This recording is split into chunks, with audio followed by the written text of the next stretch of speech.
The main attraction of Korfu, the neoclassical Achilleion castle, was built in 1863 based on the design of an Italian architect ordered by Austrian Queen Elizabeth. The Queen had followed the Schliemann excavations attentively, roved through the sites of the Trojan War, and collected ancient artifacts. Her palace was named after her biggest hero, Achilles. After the death of her son Rudolf, she spent more and more time in the Achilleion. When Sissi was assassinated in 1898, the palace was purchased by Kaiser William I, who also loved ancient Greece. Over the years, the castle has served as a military hospital, a boarding school, then a casino. Today, it's a tourist attraction in which the ancient collections of the Queen and the Emperor are on display. The castle stood on the place of the old fortress even in the 5th century. It was strengthened by Byzantium, who built the capital as protection against the attacks of Goths, Vandals, and Slavic peoples. Later, the buildings were linked by an underground labyrinth and surrounded by a moat. The bridge spanning it leads to the esplanade. The exhibition set up in the fortress reflects the Venetian rule that lasted more than 400 years.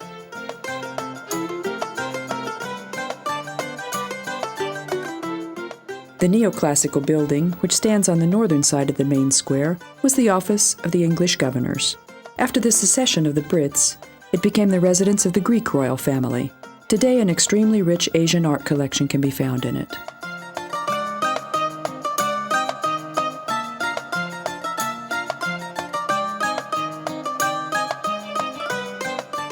The jewel of the main square is the elegant and aristocratic Arcade of Liston.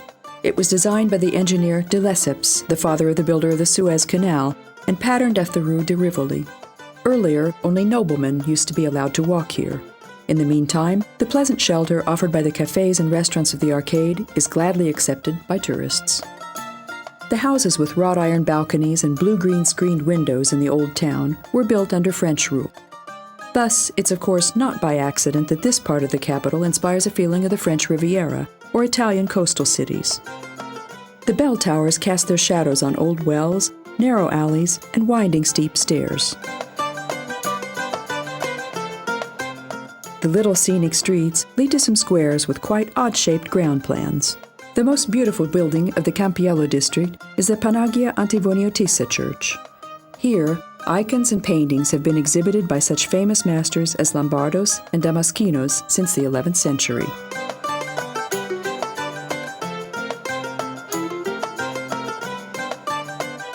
Not far from the airport, next to Kaliopoulou Lagoon, stands the most visited and most photographed site of Korfu, the Vlacherna Monastery. The church, with its white bell tower, which is considered to be a symbol of the island, was built on a small peninsula and can be reached on a narrow footbridge from the land opposite. Behind it, the romantic verdant Ponte Canissi Island, or Mouse Island, can be found with its white stairs curving among the evergreens to lead us to a little nunnery. The fishing village called Kalami, and probably all of Korfu, was brought into notoriety by the English naturalist Gerald Durrell in his many popular and lively novels. He writes about his childhood spent on Korfu in My Family and Other Animals, Birds, Beasts, and Relatives, and The Garden of the Gods, among his other books. Cassiopi is one of the most beautiful villages of the island. Formerly, it was visited by Cicero, Nero, Marcus Antonius, and Casanova. As a memento of the past, only the fortress walls remained here, which were built by the Anjou much later. Now the intactness of the tranquil village is no longer threatened by Ottoman troops, but by the rush of tourists.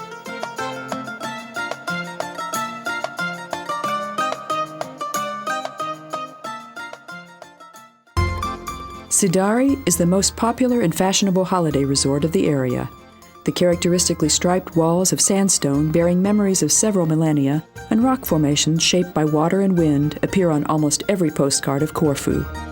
A famous site of the city is the Canal d'Amour, or Love Channel, which assures naive couples that if they swim across it, they will stay together forever. Sidari is not only a perfect beach, but also the departure point of cruises.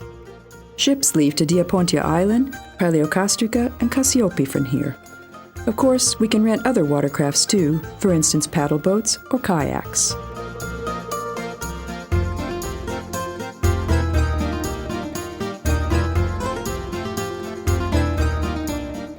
Sidari is a favorite place for couples of different age groups and nationalities, and the sandbanks and shoals, which can easily be reached walking in water, make it an ideal place for every swimmer.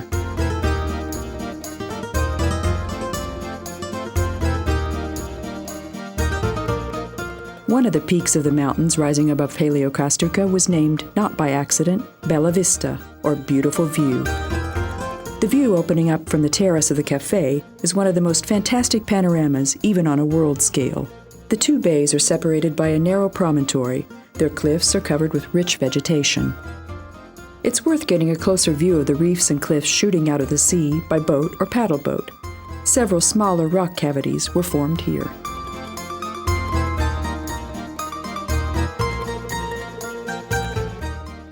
Many caves can be found in the cliffs. The light reflecting from the bottom of these caves and passing through the water creates unlikely shades of blue and green. Local boatmen will gladly show these places, which remind us of the famous Blue Cave of Capri.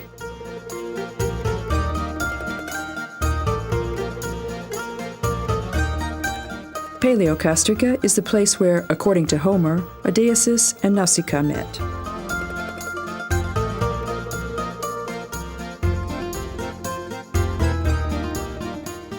The Panagia Monastery has been standing on one of the peninsulas dividing the coastland since 1228.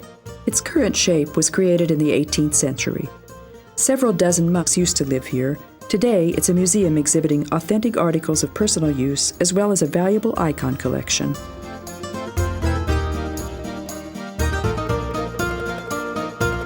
From the terrace of the monastery, the view of the 18th century citadel, Angelo-Castra, is beautiful.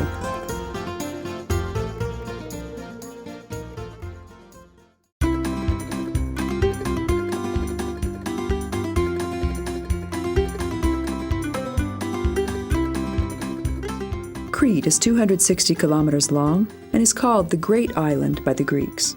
Its capital city, Iraklion, was the harbor of Knossos in ancient times. Later, the most influential slave market of the Mediterranean Sea was operating here, ruled by Arabs, Byzantines, and then Venetians.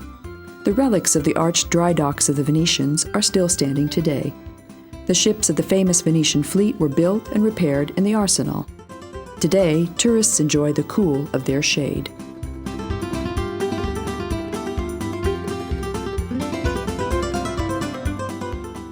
Knossos, the center of the Minoan culture, is only 5 kilometers away from the capital city. The palace block was excavated by Arthur Evans, British archaeologist and linguist, in the 19th century. Significant events of Greek mythology, such as the defeat of the Minotaur, the guarding of the labyrinth by the help of Ariadne's thread, or the flight of Daedalus and Icarus, took place here. The legends continue to occupy the minds of people so much that millions of tourists visit Knossos year after year. The beach of Matala is framed by a steep sandstone wall. In the cavities of the wall live some monks even in times before Christ. In the 1960s and 70s, hippies and easy riders found the freedom of their rebellious mind there and moved into the caves that have since become a tourist site.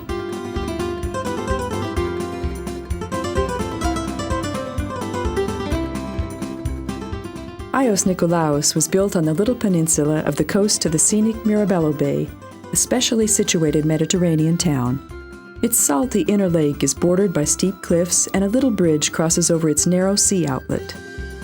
Some boats anchor in the lake, some sailing ships in the bay, and some fishing boats too, which supply restaurants on the promenade with fresh fish and other seafood. The little sloping streets converge at the harbor and the bay. Shops and places of entertainment are packed in along the streets. Some very special, interesting excursions can be made from Aeosz Nikolaosz to the ruins of the sunken pirate town Olos or to Spinalonga, the Dead City.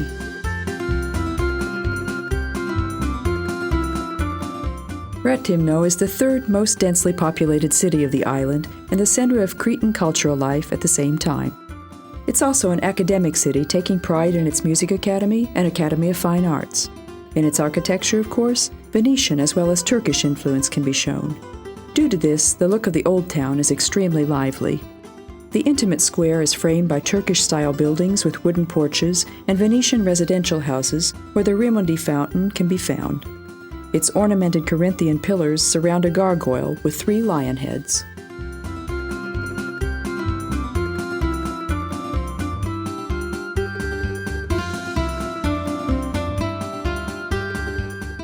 Cretan specialty is the carefully prepared wreath-shaped bread. The Venetian fortress Fortezza was built on the ruins of the ancient citadel of Rethimno, on a strategic point of the harbor. The bay is the dream of all photographers and filmmakers. Wherever they look, they can find an outstanding object.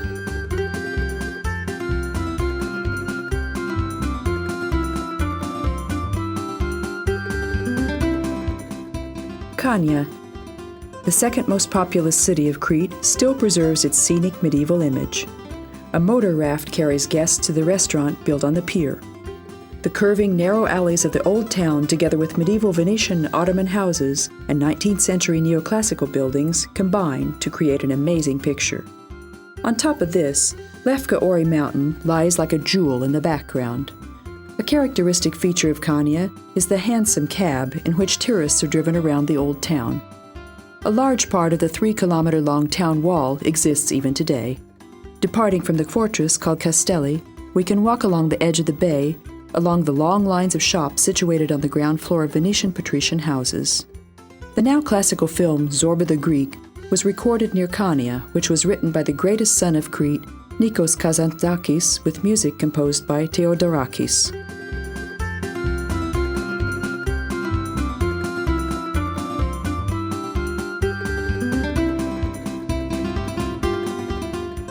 Firkas Bastion stands opposite the Marine Museum, which is noteworthy due to the fact that the Greek flag with its blue and white stripes and cross was hoisted here.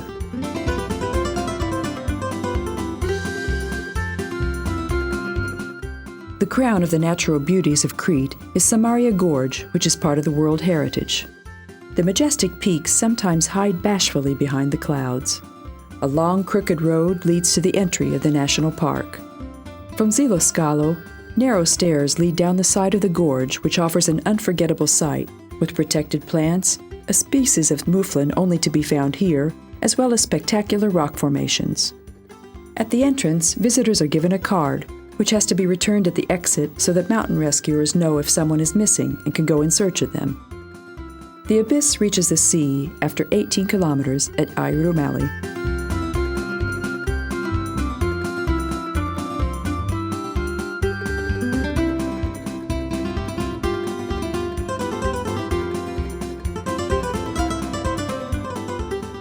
Tired hikers can have a rest, eat and drink, or swim in the sea here before going back to Asklepion by boat.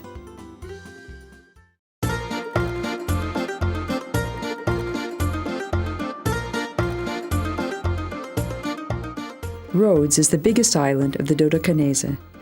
The prosperity of the island was mentioned by Homer several times since it acquired colonies in Asia Minor and in the territory of modern-day France, even in times before Christ. The city was built on the grounds of 3 ancient palaces in 408 BC, and it was put on the map by being named one of the 7 wonders of the world, the Colossus of Rhodes. The modern city mixes the ancient network of streets and medieval Gothic buildings with Oriental-style minarets and mosques. The center of the town is the Hippocrates Square, decorated with a fountain. There's a nice view of the lively square from the terraces of the surrounding taverns and restaurants. The busy streets with several little shops are like a Turkish bazaar, which is no coincidence since we are in the Turkish district. The Osmanli, as in the case of every conquered area, left their mark on this place in the form of Turkish spas, jamis, mosques, and minarets.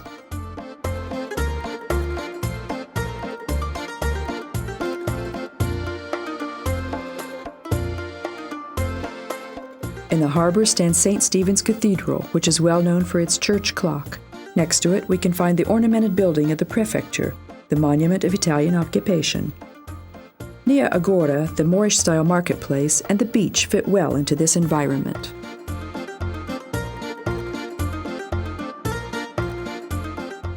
The Johannite military order worked on Rhodes from 1306 to 1522. The Street of the Knights, which is one of the most intimate parts of the city, starts from the Palace of the Grand Master. The surprisingly sound ancient monument itself would warrant a visit to the island of Rhodes. The order of the militant monks, who wore red vests decorated with the crucifix above their chain armor, became extremely wealthy by obtaining, with papal assistance, the fortune of their rival, the dissolved Order of the Temple. Their fleet of black galleys played a significant role in commercial shipping. Meanwhile, they were continuously working on fortifying their towns. The 15-meter-thick castle walls rebutted even 2 Ottoman attacks, but they could not defy the 100,000-strong army of Suleiman I, and the Sultan conquered Rhodes. Afterwards, the knights were expelled to the island of Crete, then Malta, and their order has been known as the Order of Malta ever since.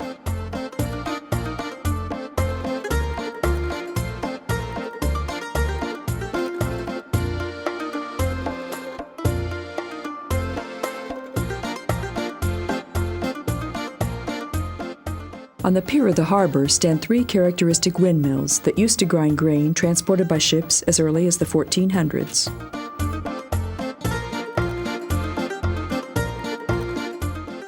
The second most visited place of the island is Lindos. The harbor can be seen clearly from the mountain where Apostle Paul was believed to have found shelter from the stormy sea. The white houses frame the mountain like a collar on which the gray citadel stands. First, a temple devoted to Athena was erected on the 120-meter-high cliff. Then a castle was built on this place in Byzantine times, which was later altered to a real fortress by Johannite knights. The Acropolis of 8.5 square meters can be reached only after a long walk up the stairs. Riding a donkey for this journey is not so tiring and much more exciting. By the way, the donkey is a characteristic means of transport in Greece, so it's worth getting familiar with it. Because of increased tourist trade, the village has been beautifully renovated. Almost every house has opened a shop, tavern, bar, or ice cream bar where we can find the indispensable souvenirs or taste the specialties of Greek cuisine. Multi-storied hotel blocks are unknown here. Instead, rather familiar 6- or 8-room pensions can be found.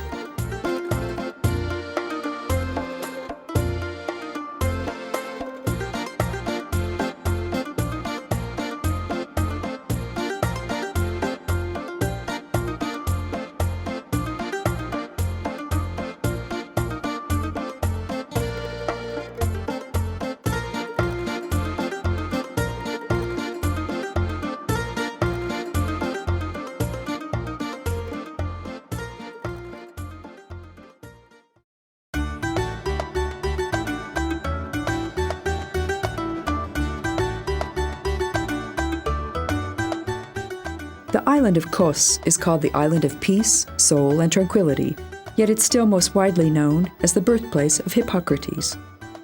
Everything reminds us of the father of medicine here. An extremely old sycamore tree stands behind the Johannite fortress where the students of Hippocrates used to sit in the shade and study the mysteries of medicine.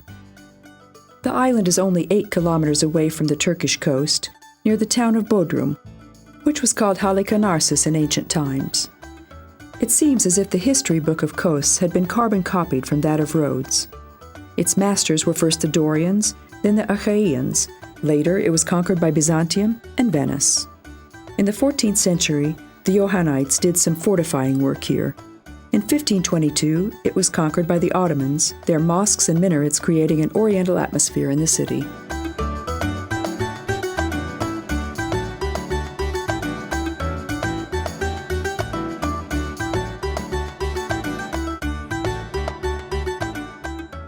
The wide excavation area revealing the remains of the ancient marketplace is only a few steps away from the city center. The 8 Corinthian pillars of a portico, the remains of the shrine of Aphrodite from the 4th century BC, can still be seen here, in addition to a 3-nave Paleochristian basilica. The massive arches covered the town spa where citizens could swim in the warm water of the springs. The floors of spas, houses, and churches were decorated with mosaics.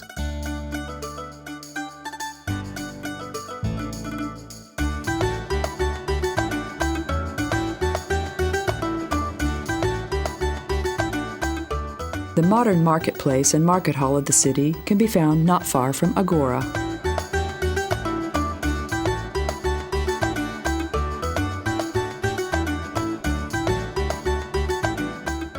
Here, besides fresh vegetables and fruit, we can buy dried herbs, jams, flavored olive oil, and some oriental sweets.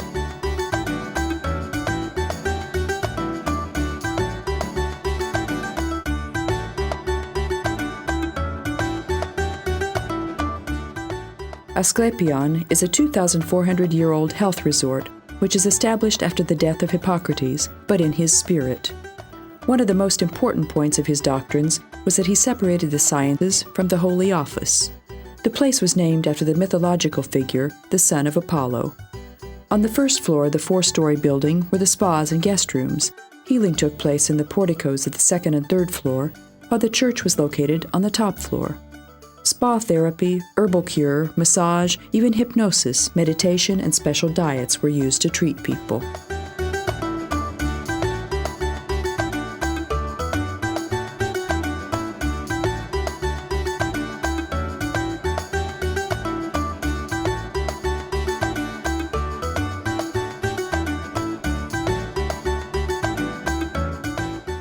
Zia, a tradition-abiding small village, was built on the highest point of the island at 840 meters, from where the setting sun above the Aegean Sea offers a spectacular view.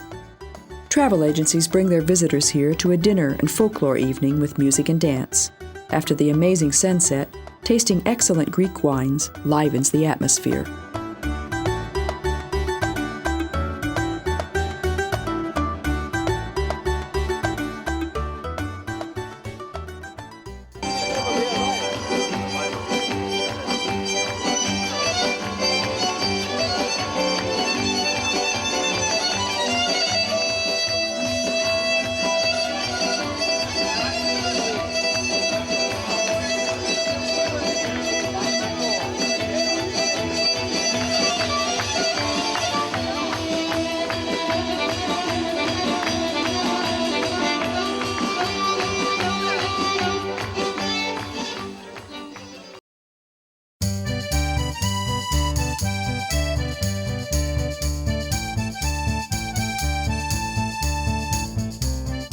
The small island of Patmos is the northwest neighbor of Kos. Skala, the capital of the island, is a center of cultural life. The St. John Monastery and Fortress, surrounded by the White Houses of Hora, which is a major tourist attraction, towers above the city. Its skyline is similar to that of Lindos. From the road leading to the fortress, we can go off the track to reach the Cave of the Apocalypse, where, according to legend, the voice of God called St. John the Evangelist. A curving road leads up to the tranquil, intimate Hora, where apart from some cafes and shops selling trinkets, nothing can be found but serenity, sun-kissed stones, blooming oleanders, and a fascinating panorama. The silence and the view compensate us for the difficulties of the journey. The neighbors of Patmos, Leros, and Lipsi can be seen clearly from here, which despite their dramatic past are peaceful little islands inhabited by fishermen.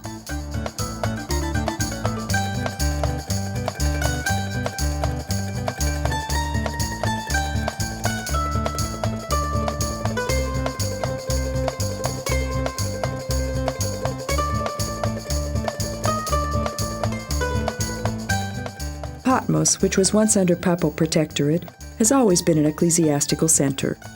In its churches, numerous Orthodox icons can be admired and even bought at some places. Devotional objects have always had a special cult in the religious Greece.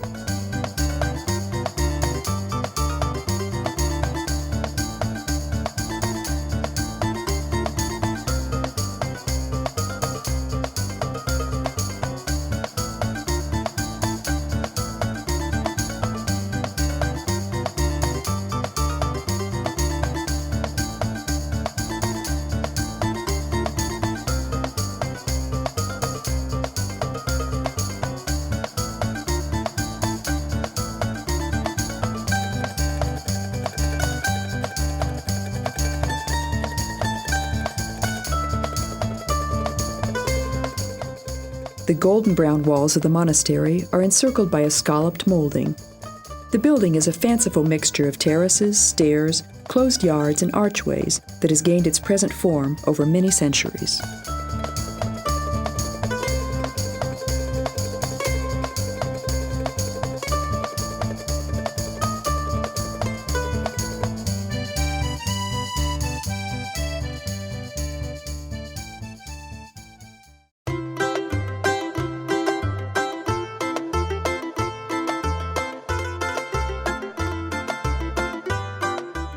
Santorini, lying 100 kilometers north of Crete, is the most beautiful island, providing us the essence of Hellas.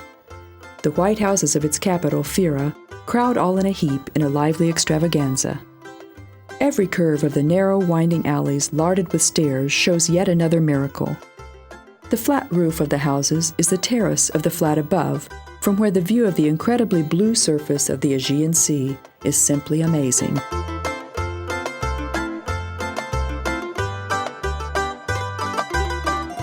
The 587-stair journey from Fira to the harbor of Scala, where pleasure boats depart to the little nearby islands, can be taken on donkeyback or cable railway.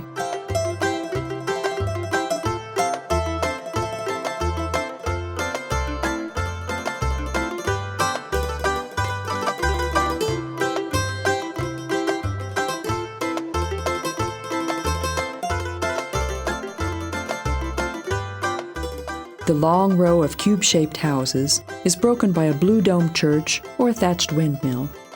The windows of blue-shuttered houses appear even livelier with their geraniums. Tourists relax in swimming pools, the sun flashes, the salty fragrance of the sea can be smelled while white boats float towards unknown destinations.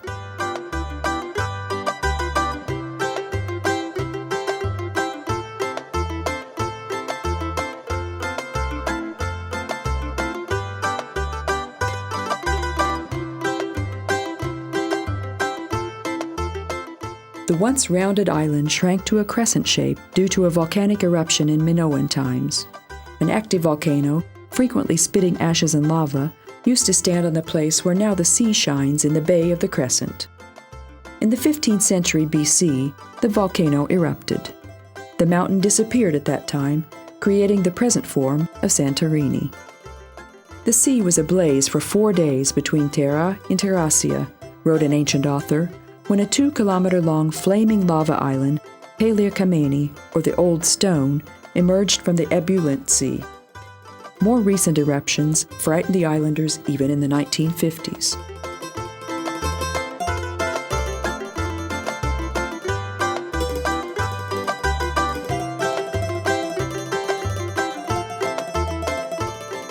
The beach of Kamari, covered with black volcanic sand, can be found near the airport.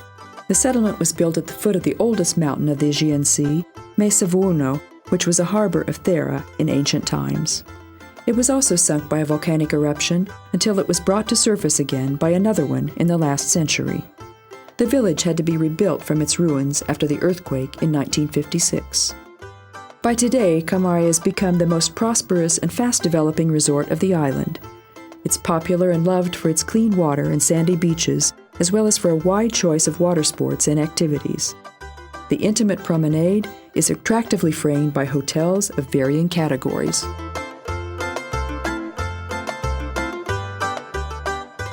Akrotiri is considered to be one of the most significant excavations in the world nowadays. A French geologist took notice of the pieces of rocks which turned up from under the tuff, and this finally led to the excavation of the surprisingly sound 3,000-year-old town. It happened more than 50 years before Evans discovered the ruins of Knossos Palace on Crete, so nobody had the faintest idea about Minoan culture.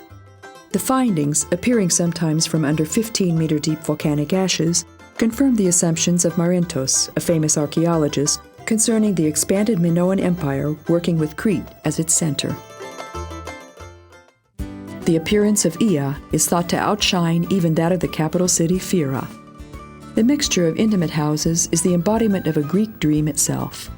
There's simply no travel agency without a brochure full of pictures luring tourists to Hellas. The unique architecture of Santorini is defined by its geographical position. Here, people managed to make a virtue of necessity. Poverty-stricken families made use of the quite good workability of pyrogenous pumice and dugout cavern houses in the steep side of the caldera. The volcanic rock from the mountain was used as building material. The cradle vault, due to lack of wood, was made of stone. Wealthier people later added porches to the caverns. The terraces are separated by small plastered stone fences and little wooden gates. The streets are replaced or supplemented by winding stairs. The usage of white, blue, and recently pastel shades are just as characteristic as the decorations. The style itself is called Aegean or Cyclades.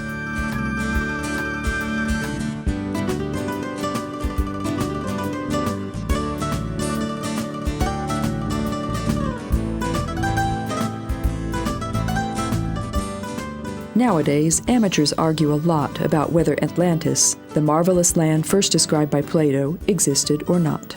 Galanopoulos, the Greek geologist, immediately assumed that Minoan Crete and Santorini together formed Atlantis. The fictional continent was said to be in the Atlantic Ocean, however. Yet the Minoan Empire certainly shows similarities to the ideal state imagined by Plato.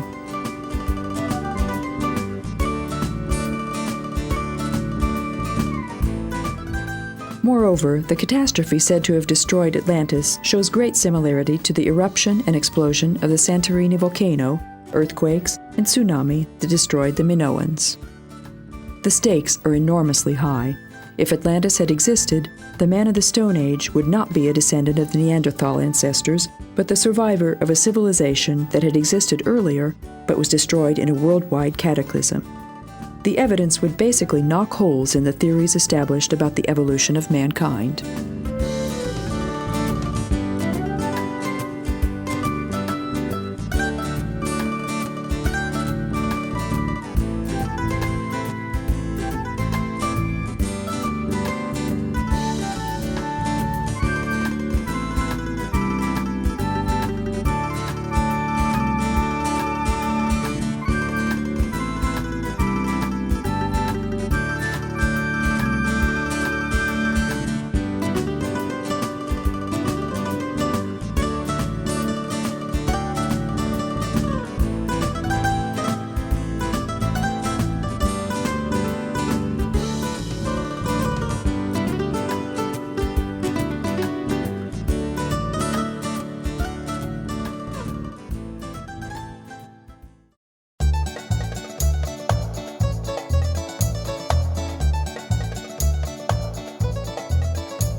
Camping isn't fashionable on the Greek islands. Penniless youngsters, however, look for this type of holiday. Thus, Aeosz, only 50 kilometers away from Santorini, has become the popular center of backpackers. The center of the island is the harbor, and the capital city only a 15-minute walk away from it. Here we can also find Venetian castle ruins, narrow arched streets, whitewashed houses, several windmills, and even more chapels. The terraces of taverns and restaurants are simply one after another in the evenings, turning the whole town into one big entertainment area. Early spring and late autumn brings an idyllic calm to the island, which shows its more beautiful side at this time.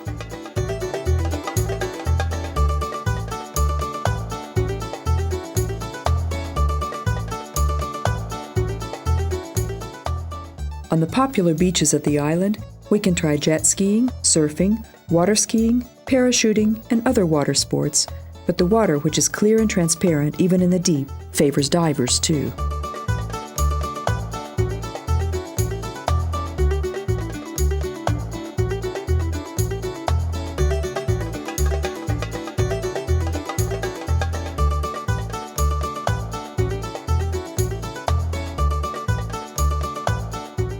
The historic cultural site of Aeosz is far away from the harbor and crowded beaches. Today it's impossible to decide whether it was a legend that Homer, on his way to Athens, lodged on Aeosz. The blind poet is thought to have been struck by death and was buried here. The monument erected on the place of the tomb stands near Plakatos, on a cliff facing the sea, in the northeast corner of the island, since the tomb itself sank into the sea due to a landslide. In the harbor, the statue of Homer bids farewell to visitors.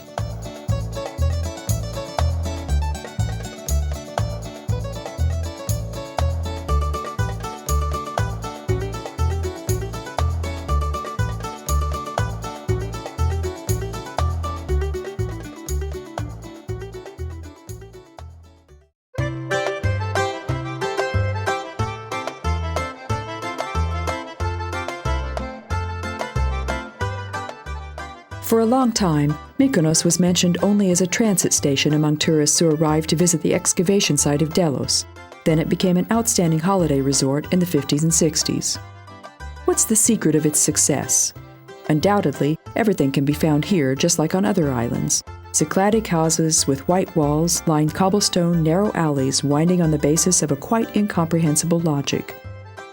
The shutter blinds and protruding wooden balconies protecting from the ferocious sun are painted colorfully. The stairs of whitewashed houses are packed full of pots of climbing geraniums. The colorful, gorgeous blossoms of hibiscus, oleanders, and climbing rose creep high up the walls. Ships anchoring in the harbor, blue-domed churches, and round windmills make the landscape more lively and colorful.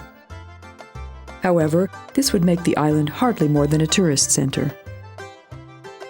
The fortune, or misfortune, of Mykonos is that its circle of guests is completely different from those of the other islands.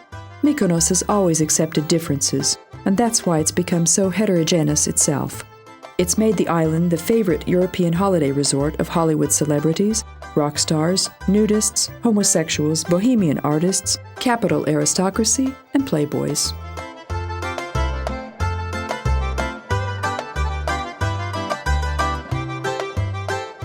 Intimate little shops are hidden in houses where we can choose among characteristic Greek souvenirs. The tables in the taverns, installed in the shade of vine arbors and reed blinds, are covered with blue and white checked tablecloths. And, of course, there's plenty to put on them: spit-roasted meat, pita bread, fresh salad, local wines, and iced coffee. In the morning, when the kings of nightlife are still asleep, the island is not so different from the others. The capital city, Hora, spreads in a bay framed by small hills. In the fisher's harbor, we can see characteristic boatmen in captain's caps decorated with an anchor and in striped t-shirts, as if they had just stepped out of the pages of an extreme adventure novel. The reason why they seem so interesting is that they're real, as well as the rugged fishermen or the women bargaining in the market or the old men arguing on the terrace of a tavern. The picture of the street wouldn't be complete without them. The background to this scene is the distant bouzouki music, the horn of ships, the noise of exhaust pipe, and the Tower of Babel talk in town. The scenic Alexandra quarter was built by wealthy captains and merchants. During the day, tourists wander along its houses. In the harbor, such large ships line up that the little white houses climbing up the mountain are simply dwarfed by them. We can quickly and comfortably travel from island to island by ferry, liner, and hydrofoil. However, before organizing a tour to other islands, it's worth checking the timetable carefully.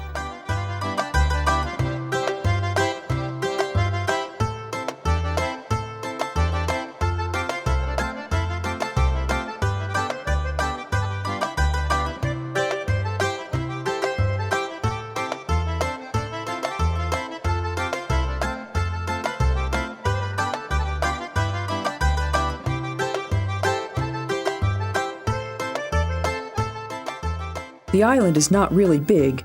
Those, however, who believe that there's nowhere to go apart from the capital city are mistaken.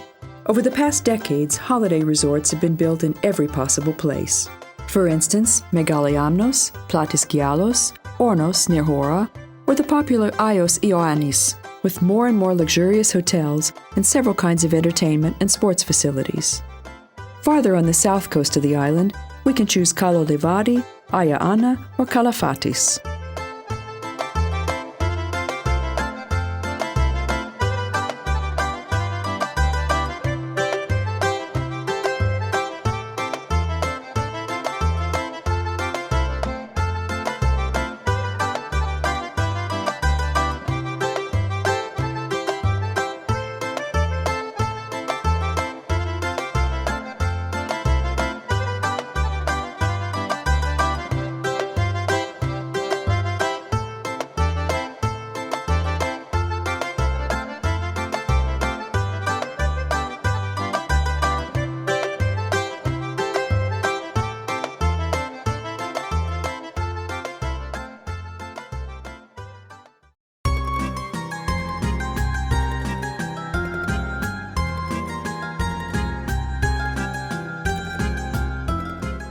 Islands who were frightened of the jealous Hera refused to accept the pregnant Leto. The infertile barren Delos had nothing to lose, so the grandchild of the giants gave birth to the divine son of Zeus, Apollo. Leto brought prosperity to the island in gratitude. So much for mythology. In fact, Delos became a significant religious center in the 7th century BC. At that time, it was under the protection of Naxos.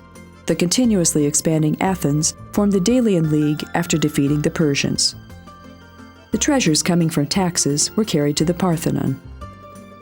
At the same time, a complete cleaning of the island was ordered. Even the graves were opened and remains of the dead were removed. Birth and death were banned. Pregnant women and dying Delians were transported to another island. The long-forgotten event, the Delian Games, were revived when people used to sing and dance, organized performances, sport activities, and feasts in honor of Apollo. The area of ruins spreading all over the island, together with the little museum of Delos, attracts people from all over the world who are fond of Greek culture and archaeology. A part of the antique Delos with a good atmosphere could have been the Saint Lake, which unfortunately has in the meantime dried out. The fragmented archaic lion statues have become a symbol of the island. 5 lions out of the 9 erected by Naxians have remained in Delos. 1 is in Venice and 3 are missing. On the Poseidon portico, the sanctuary of Leto and the stadium stood next to the lake. The 113-meter-high Mount Kintos, rather more of a hill, was also an important cult center, and later the theater quarter was created here. Today, the Greek theater and some partly reconstructed residential houses can be visited there. The single-storied residential homes were built around a marble-pillared, arched inner courtyard. The walls were decorated with frescoes, the floors with mosaics. The mosaics of the House of the Dolphins and the House of the Trident are particularly beautiful.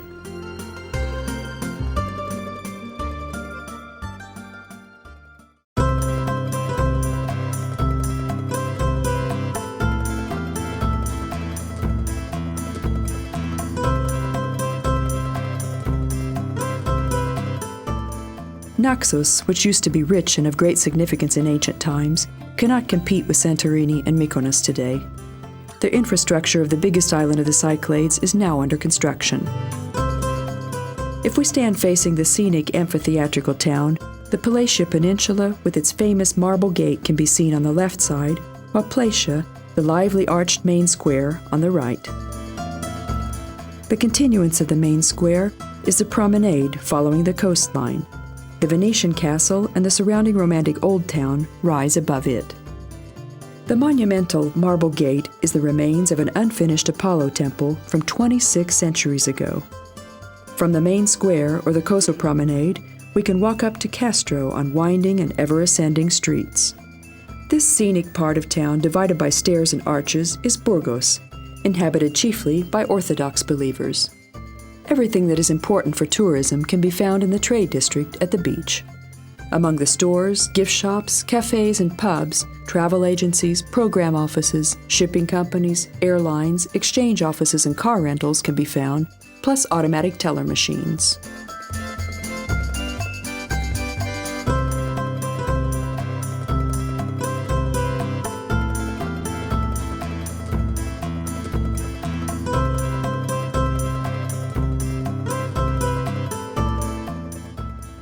Among the 7 towers of the citadel, only one has remained. Behind the castle wall stands the Palace of the Duke. One of its wings houses the descendants of the family. Their coat of arms can still be seen above the entry. The other wing functions as a cultural venue.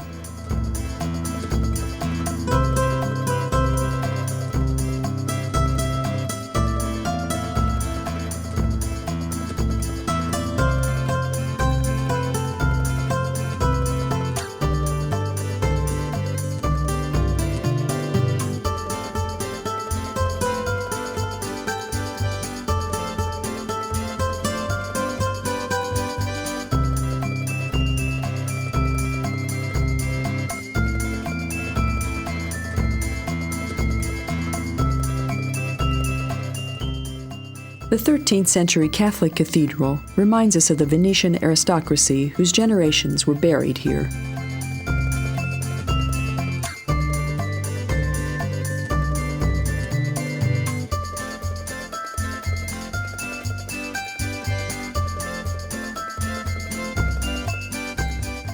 The guarantee for the future of the island are windless, long sandy coasts where dozens of beaches have been developed suitable for sunbathing, swimming, and doing water sports.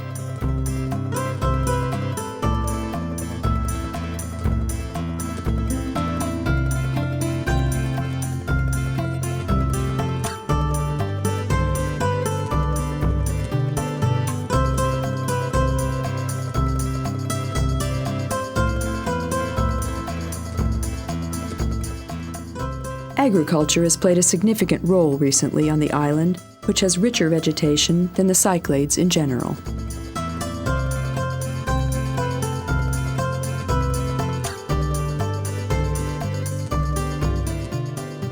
Donkeys are used only for carrying things. However, goats and sheep are more universal, making good lawnmowers and main courses in a traditional Greek lunch or dinner. In the beautiful country, a steep serpentine leads up to Zeus Mountain and Philoti that is famous for its marble mining. In the first week of August, a jollity is organized in honor of Dionysus on the Little Palatia Peninsula, which was the site of the wedding of the god of wine and Ariadne. At such times, tourists and locals alike celebrate with music, dancing, literary programs, procession with torches, bazaar, and fireworks.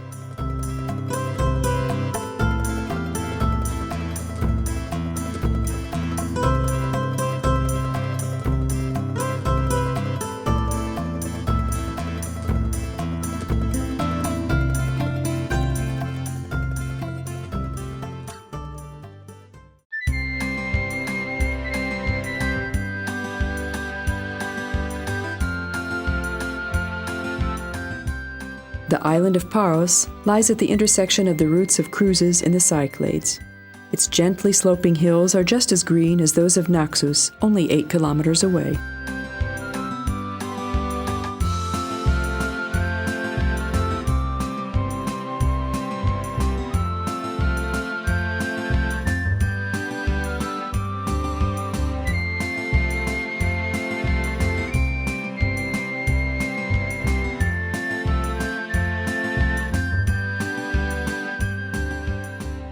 The uncountable number of shellfish make the selection of a fishmonger richer and richer. Clams, snails, seahorses, corals, starfishes. Nausa is the most beautiful settlement of the idyllic island. The dual bay, the little Venetian fortress standing in the water, the whitewashed houses, or those made of natural stone, arched gateways, rocking fishing boats between the 2 rows of houses, the terraces of taverns and colorful flowers turned the fishing village into an amazing sight. Every August, 100 boats decorated with flaming torches commemorate a victorious sea battle from the 16th century. The islands of the Cyclades played a significant role in the history of civilization, even in prehistoric times. The praise of the world, however, dies down, and the economy of the islands has declined by the end of the 19th century. The entailing immigration wave led to a slow depopulation. Thousands of Greeks tried their fortune in the United States and several other countries. The meager work possibilities offered a very poor living standard for those who stayed at home. During the recovery between the 2 world wars in the happy, peaceful years, new citizens of Western Europe started to look for the new holiday destinations here. Besides the Alps, the Italian cities, and the French Riviera, they wanted to discover new holiday resorts. Hellas came into fashion again. It became fashionable to reread the sagas of Greek mythology. The bourgeoisie and aristocracy discovered Rhodes, Santorini, and Delos for themselves. World War II, however, intervened. Booming tourism in the 60s and 70s drove a lot of immigrant Greeks back to their home, and this development revived the economy. The road network and communication system were improved, and holiday centers and beaches emerged out of nowhere.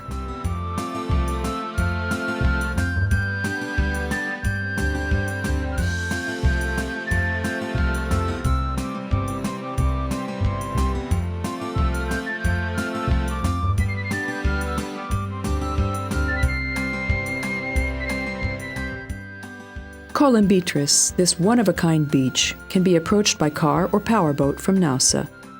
The whims of nature cause such round and wrinkled stones to be formed like nowhere else in Greece. The varied rock formations embrace the silky, sandy bays. It's a wonderful place for those who wish to enjoy the pleasures of summer, sunshine, and sea, secluded from the world.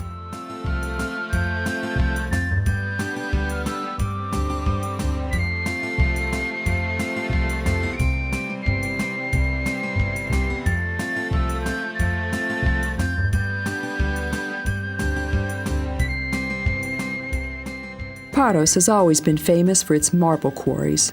It supplied the material for Venus de Milo, Moreover, the Temple of Solomon in Jerusalem, as well as his gravestone of Napoleon, was built from this.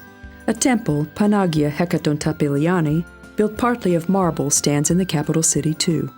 According to legend, the best student of the builder of Hagia Sophia in Istanbul created such a masterpiece in this temple that his envious master wanted to push him off the roof. But Ignatius dragged the teacher down, and both of them died on the spot. We can also find here the ruins of a citadel, a Venetian fortress built by using the remains of an antique sanctuary, a Paleo-Christian basilica, an archaeological museum, a monastery, and a spa from the 4th century. However surprising it is, not these but the intimate walking streets will leave a mark in the heart of tourists who visit the place.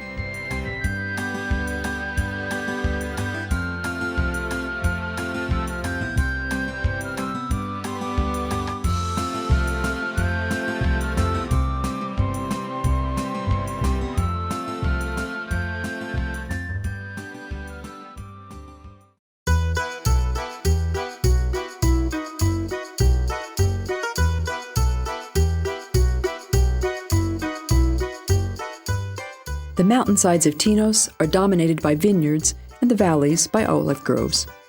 It's a quiet, tranquil but cheerful island, overrun by noisy, milling crowds only twice a year. The pilgrimage in honor of the miraculous icon is held in March and August every year. It happened in 1940 that during the celebration, a Greek cruiser which was anchoring in the harbor was torpedoed by an Italian submarine. The monument and the memorial chapel in the harbor pay respect to the victims of the attack. A lot of believers, in the hope of being healed, climb the hundreds of meters up to the temple built on top of the hill, crawling on their knees.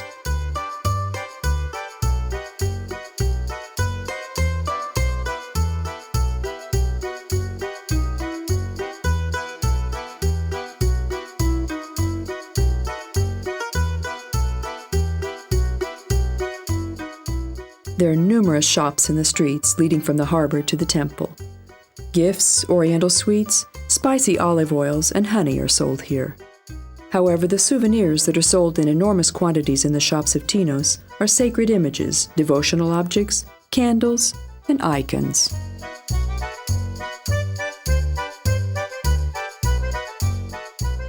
Panagia Evangelistria, the famous pilgrim church, was built of white marble in neoclassical style in the 1830s. Delian marble remains were also used in the building.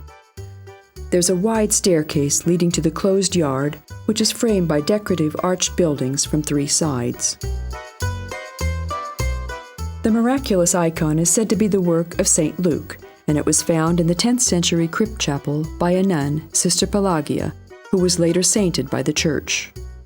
Newborn babies are baptized with the trickling water of the spring that is thought to have healing power. The atmosphere of the temple is intimate. Its flower garden is guarded by the statues of the former archbishop. In the small arched wing joined to the building, apart from some museums, the sacristy and seminary were provided for.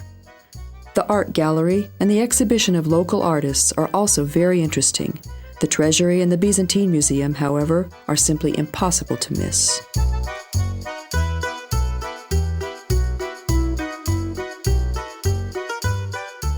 We should definitely see the touching mausoleum of the Eli cruiser. The inside of the church, which is not very spacious, is fully packed with luxurious chandeliers, candlesticks, icons, incense sticks, and pictures.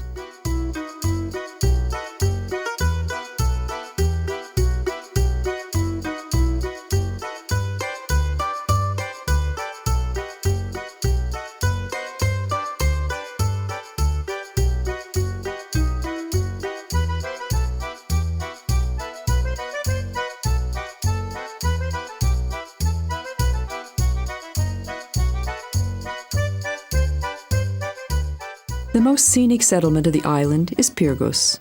This mountain town is the center of the production of marble that is mined nearby.